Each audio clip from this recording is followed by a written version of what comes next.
Hello. Hello, good morning everybody. Very good morning. कैसे हैं आप सभी? आई थिंक आप सभी बहुत अच्छे होंगे। डियर स्टूडेंट्स, आज हम शुरू कर रहे हैं कॉस्ट कर्व। पहले एक सोशल कॉस्ट वगैरह का हमने अध्ययन कर लिया है। आज हम अध्ययन करेंगे टाइप्स, विभिन्न प्रकार की जो कॉस्ट होती हैं। Total fix cost, total variable cost, total cost, average fix cost AFC, average variable cost AVC, average total cost और एसी एटीएस और मार्जिनल कॉस्ट। इन सब का अध्ययन करेंगे। साथ ही साथ लॉन्ग रन में भी हम अध्ययन करेंगे, अल्पकाल में भी अध्ययन करेंगे। तो let's start students. Fix cost, स्थिर लागत।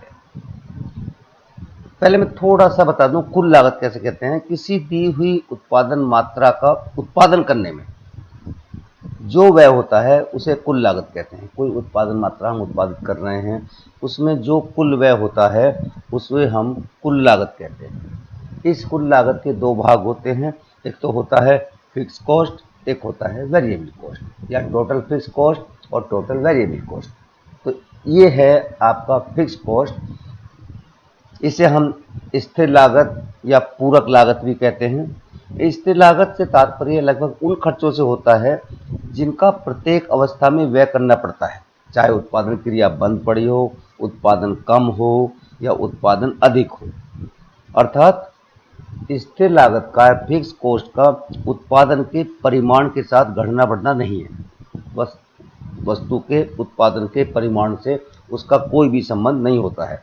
जब कुल उत्पत्ति शून्य होती है तब भी फिक्स कॉस्ट लगती है, और जब कुल व्यय बहुत अधिक हो, कुल उत्पादन हम बहुत अधिक करते हैं, तब भी फिक्स कॉस्ट अधिक होती है, सेम रहती है। इसका मतलब ये है कि जैसे कोई हम नई फैक्ट्री शुरू करते हैं, उसमें हम बिल्डिंग बनाते हैं, मशीन लाते हैं, एक चौकीदार रखते हैं, लाइट, जनरेटर, डिप्रिसिएशन का खर्चा होता है, इंटरेस्ट रेट होता है, या बिल्डिंग हमने किराए पे ली है तो रेंट होते हैं और टैक्सेस होते हैं। तो ये जो खर्चे हैं ये उत्पादन की मात्रा से पूर्णतः स्वतंत्र होते हैं। इसमें जैसे कि ये देख के रखा है, total fix cost associated with fix input. जो फिक्स इनपुट हैं उनसे संबंधित होती है।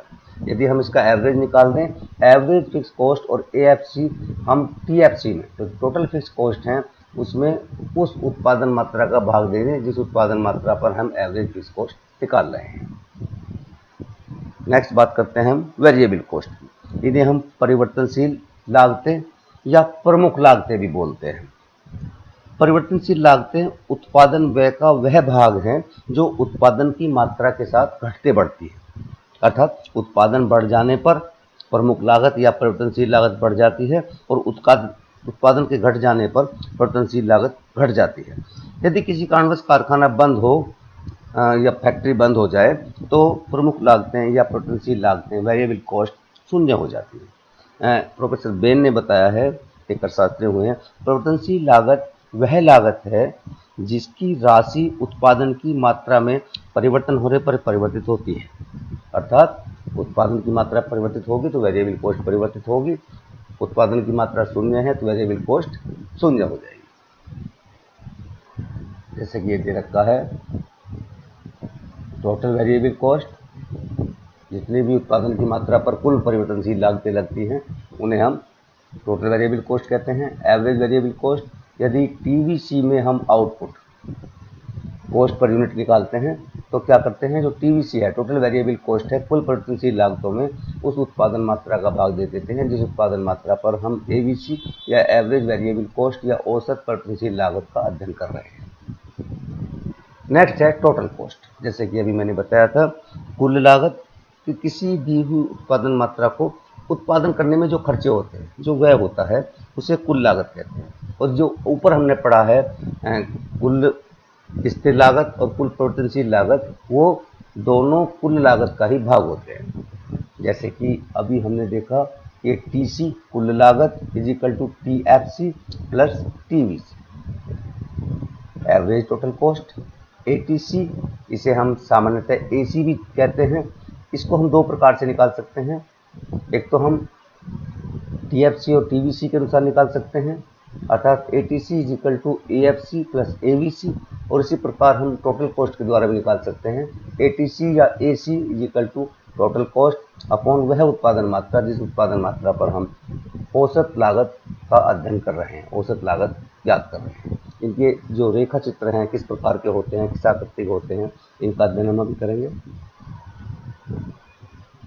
एक आता है मार्जिनल कॉस्ट, सीमांत लागतें। मार्जिनल कॉस्ट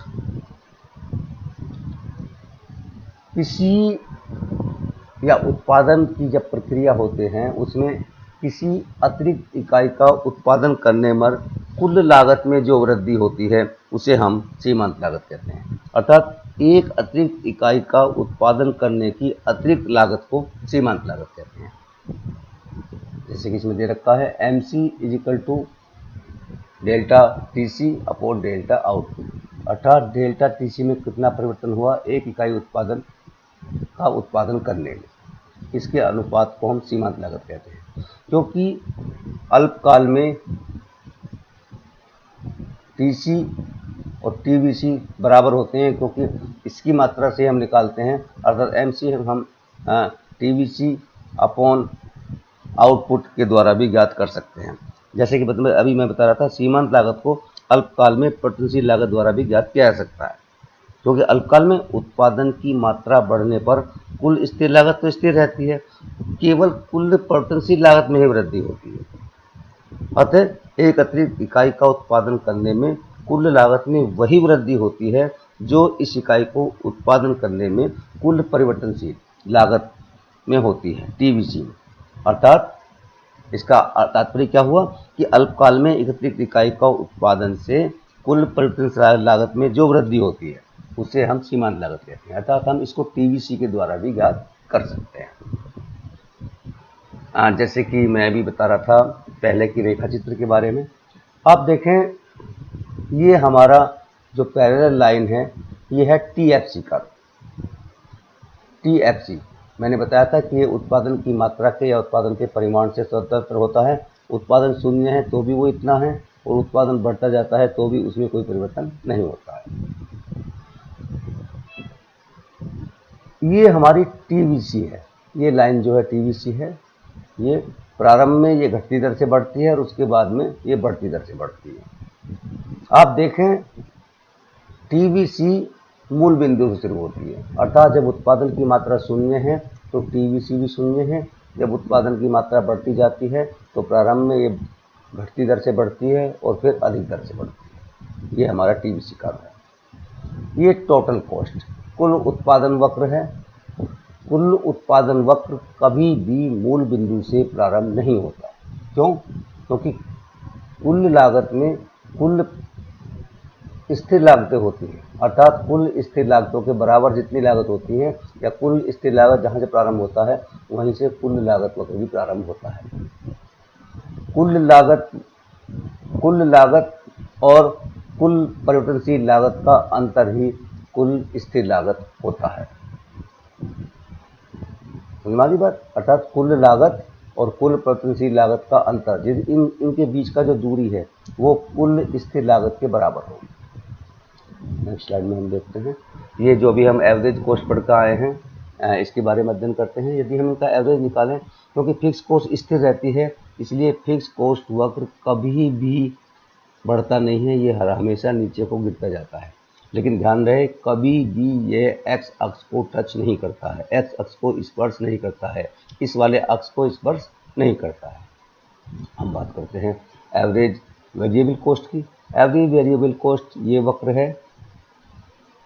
ये प्रारंभ में जो उत्पादन की मात्रा बढ़ती जाती है तो एक्सटर्नल इकोनॉमीज प्राप्त हो जाती हैं, ये घटता जाता है, इसके बाद में ये बढ़ना प्रारंभ हो जाता है। अर्थात एवरेज वेरिएबल कॉस्ट यू आकृति का होता है। ये हमारा एवरेज टोटल कॉस्ट कर्व है, ये वाला ऊपर, तो इसके ऊपर होगा क्योंकि इसमें AFC जुड़ी हुई है। AFC plus ABC is equal to AC या ATC, ये भी यू आकृति का होता है। प्रारंभ में ये गिरता हुआ होता है, एक्सटर्नल इकोनॉमी या के उत्पादन की आंतरिक बाह्य मित्रताएं प्राप्त होती हैं। उसके बाद एक न्यूनतम बिंदु पर जाता है, उसके बाद ये बढ़ना प्रारंभ हो जाता है। ये हमारा MC कर्व है, ये बढ़ता हुआ दिखाया गया है, लेकिन ये भी U आकृति का होता है। प्रारंभ में सीमांत लागत घटती है और उसके बाद में सीमांत लागत बढ़ती है।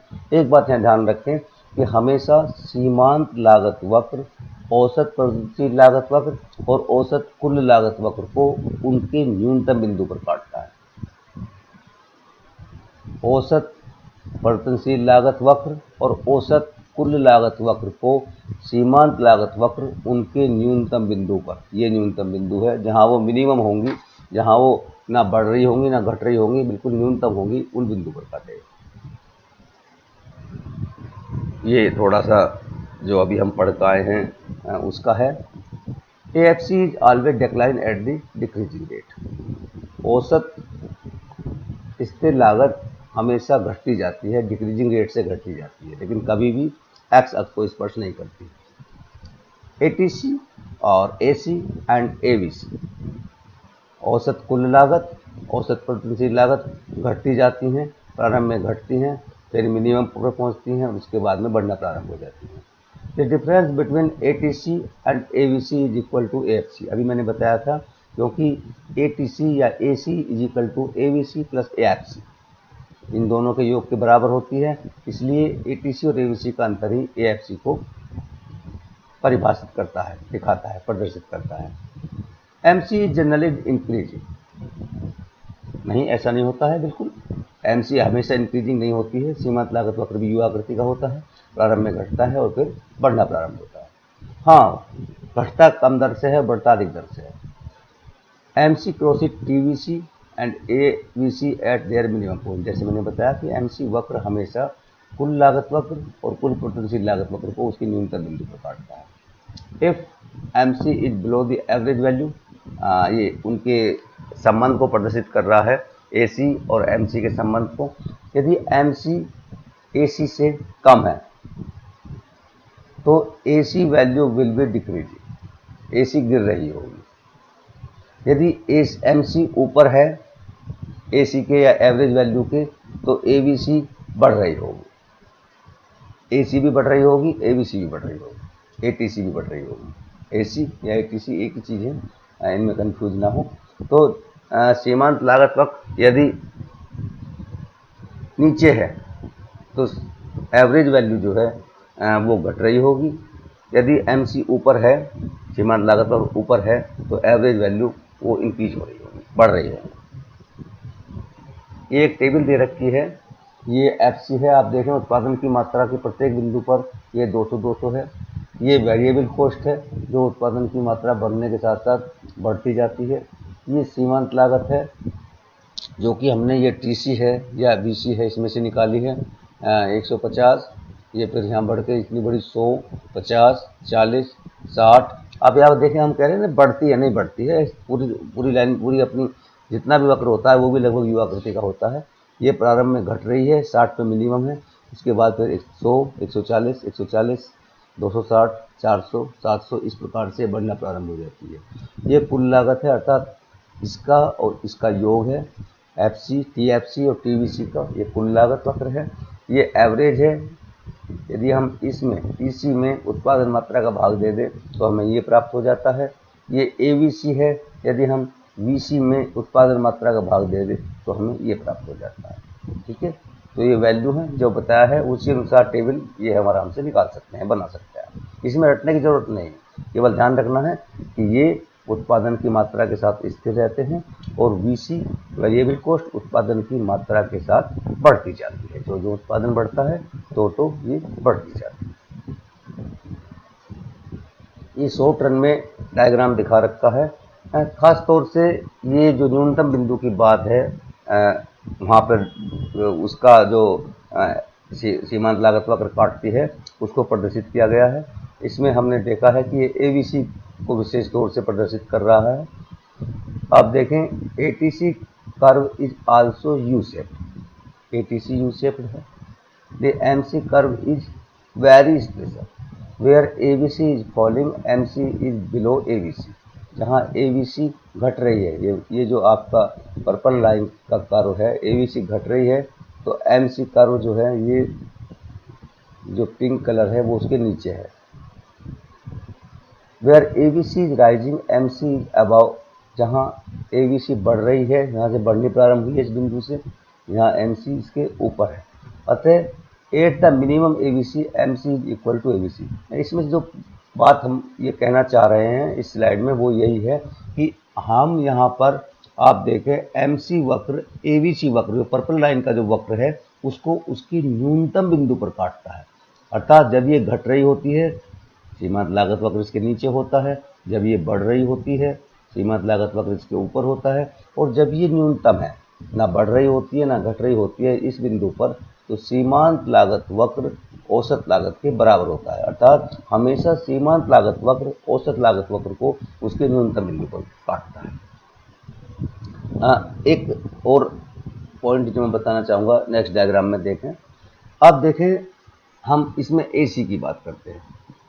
जब औसत लागत घट रही होती है, ये ब्लू जो कर्व है, औसत लागत वक्र घट रहा होता है, सीमांत लागत वक्र उसके नीचे होता है। जो ये पिंक लाइन है, पिंक कर्व है, जब औसत लागत बढ़ रहा होता है, ये एटीसी बढ़ रही है, तो एमसी इसके ऊपर होती है, सीमांत लागत वक्र इसके ऊपर होता है। जहाँ पर औसत लागत न्यूनतम है, एटीसी न्यूनतम है, औसत कुल लागत न्यूनतम है, वहाँ पर एमसी सीमांत लागत उसके बराबर है। अर्थात औसत कुल लागत वक्र को भी सीमांत लागत उसके न्यूनतम बिंदु पर काटता है। लेकिन यहाँ पर एक ध्यान देने वाली बात क्या है, जो इसमें शायद प्रदर्शित नहीं कर रही है, मैं बता दूं। आप देखें औसत लागत का न्यूनतम बिंदु औसत परिवर्तनशील लागत के न्यूनतम बिंदु के दाईं ओर आता है। आप देखें क्योंकि एबीसी को भी न्यूनतम बिंदु पर काट रही है, इस बिंदु पर काट रही है, और एसी को इस बिंदु पर काट रही है। तो देखें इसका पॉइंट यहाँ आ रहा है 10 पे आ रहा है, और इसका लगभग 12 पर आ रहा है, या 11:30 12 पर आ रहा है। ठीक है, अर्थात औसत लागत का न्यूनतम बिंदु औसत परिवर्तनशील लागत के न्यूनतम बिंदु के हमेशा दाईं ओर आता है, राइट साइड में आता है, या अधिक मात्रा पर आता है, अधिक उत्पादन मात्रा पर आता है। नेक्स्ट, ये अभी जो डेफिनेशन वही है जो मैंने बताया है, मा M G is minimum at the same output level at which marginal product is maximum. इसमें क्या है, कॉस्ट कर्व और प्रोडक्शन कर्व उनको प्रदर्शित किया गया है। इसके बारे में थोड़ी सी बात कर लेते हैं। जैसे कि जो सीमांत लागत और सीमांत उत्पादन, औसत लागत और औसत उत्पादन, वो उनका यदि हम कहें दर्पण प्रतिबिंब होता है। यदि सीमांत लागत न्यूनतम है जिस बिंदु पर, वहाँ पर आउटपुट मैक्सिमम होगा। अर्थात यदि ये यू आकृति का है तो वो उल्टा यू आकृति का होता है, कुल सीमांत उत्पादन वक्र। इसी प्रकार से when marginal product is rising marginal cost is falling. इसी प्रकार दे रखा है ABC is at minimum at the same output level at which average product is maximum.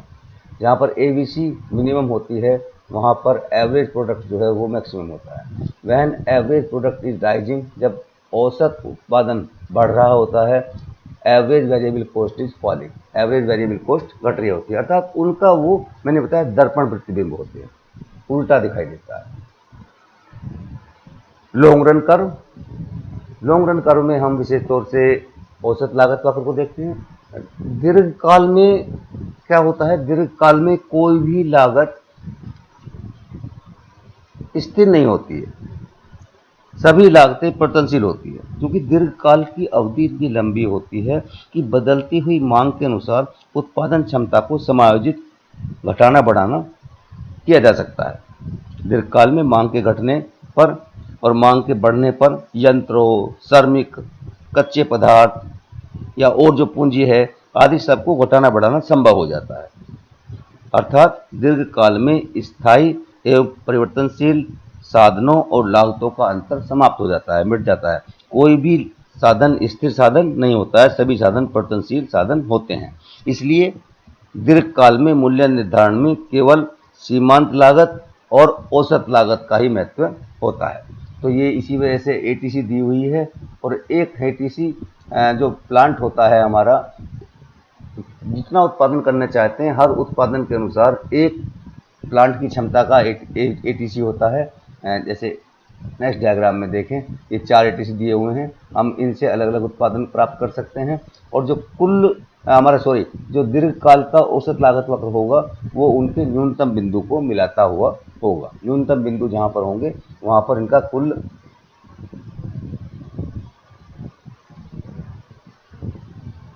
ये वाला जो मैं बताना चाह रहा था, ये 4 वही हैं कर्व, यहाँ देखें, इसको मिलाता हुआ ये है न्यूनतम बिंदु पर, इसके न्यूनतम बिंदु पर, इसके न्यूनतम बिंदु पर, अर्थात जहाँ पर न्यूनतम बिंदु पर है वहाँ पर ये दीर्घकालीन, ये जो डार्क लाइन है ये हमारा दीर्घकालीन कर्व बन जाता है, दीर्घकालीन कर्व बन जाता है। ठीक है, इसको हम जो बता रहे थे, इसका दीर्घकालीन कर्व इस प्रकार से इनके न्यूनतम बिंदु को मिलाता हुआ, अर्थात यू आकृति का ही होता है, लेकिन एक थोड़ा सा चपटा हो जाता है, या कह रहे हैं बड़ी जो कढ़ाई होती है या बड़ा जो कढ़ाव होता है उसकी आकृति का हो जाता है। ये वही चीज़ दिखा रखी है जो अभी बताया था मैंने। लॉन्ग रन में average cost curve, relation between lowest attainable जो एवरेज टोटल कॉस्ट होती है पर्टिकुलर आउटपुट पर, प्लांट का साइज हम परिवर्तन कर सकते हैं, और हर प्लांट के साइज के अनुसार हमारा एक औसत लागत वक्र होता है, और उसके अनुसार ही ये निम्न प्राप्त हो जाता है। तो डियर स्टूडेंट्स, ये आपकी कुछ ऐसा क्यों प्राप्त होता है, economy of scale, falling long run average cost as output increase, जो जो उत्पादन बढ़ता जाता है तो क्या होता है, प्लांट को हम उसके अनुकूल स्तर पर प्राप्त करते हैं, उत्पादन अनुकूल स्तर पर प्राप्त हो जाता है, जिसके कारण हमारी एवरेज कॉस्ट जो है वो उत्पादन की मात्रा के बढ़ने के साथ साथ गिरती जाती है, लॉन्ग रन एवरेज कॉस्ट घटती जाती है। डिसइकोनॉमीज में क्या होता है कि जब हम उत्पादन की मात्रा बढ़ाते जाते हैं, दीर्घकाल में बढ़ाते जाते हैं, तो क्या होता है, एवरेज कॉस्ट जो है वो आउटपुट के साथ साथ बढ़ती जाती है, दीर्घकालीन औसत लागत बढ़ जाती है, क्योंकि हम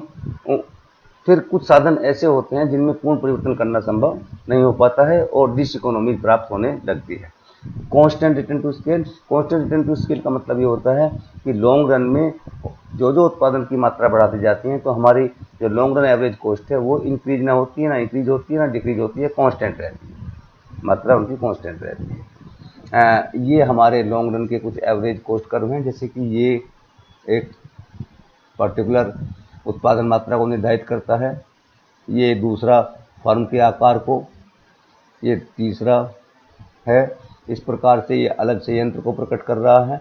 यदि हम दीर्घकालीन देखेंगे तो इनके जो मिनिमम बिंदु होंगे उनके अनुसार उत्पादन कार्य किया जाएगा। और जैसे मैं बता रहा था कि बहुत दीर्घकाल में क्योंकि हम बहुत अन्य ऐसे हो सकते हैं, संयंत्र के आकार के अनुसार अलग अलग अल्पकालीन औसत लागत वक्र हो सकते हैं, जैसे कि इस डायग्राम में दिखाया गया है, ये अल्पकालीन औसत लागत वक्र हैं, बहुत सारे औसत लागत वक्र हैं, इनको मिलाता हुआ इनके बीच में भी बहुत सारे होंगे, और ये तो हमने 8 तक दिखा रखे हैं, हो सकता है ये 100 हो, क्योंकि हर उत्पादन की छोटी छोटी मात्रा के लिए अलग एसएसी प्राप्त होगा हमें, और इनको हम मिलाता हुआ ये कह देते हैं ये हमारा एलएसी है, जो एक थोड़ा यू आकृति का लेकिन थोड़ा चपटा हो जाता है, एक बड़ी कढ़ाई के अनुसार हो जाता है। तो डियर स्टूडेंट्स, आई थिंक आप ये समझ गए होंगे। यदि किसी चीज़ को आप समझ में नहीं आया है तो आप मुझसे पुनः पूछ सकते हैं। Thank you very much. मेरा फ़ोन नंबर आपके पास है, और आपको पोस्ट कर्व में कोई भी प्रॉब्लम है, किसी भी प्रकार की समस्या आती है, कुछ समझ में नहीं आता है, तो आप मुझे बताएं, हम पुनः मिलेंगे, पुनः इसको समझाएंगे, पुनः पढ़ेंगे। अपना ध्यान रखें, कोरोना काल में सोशल डिस्टेंसिंग बनाए रखें, मास्क का प्रयोग करें, आप बहुमूल्य हैं हमारे लिए भी और इस समाज के लिए भी, देश के लिए भी, अतः अपना ध्यान रखें। Students, thank you very much, thank you.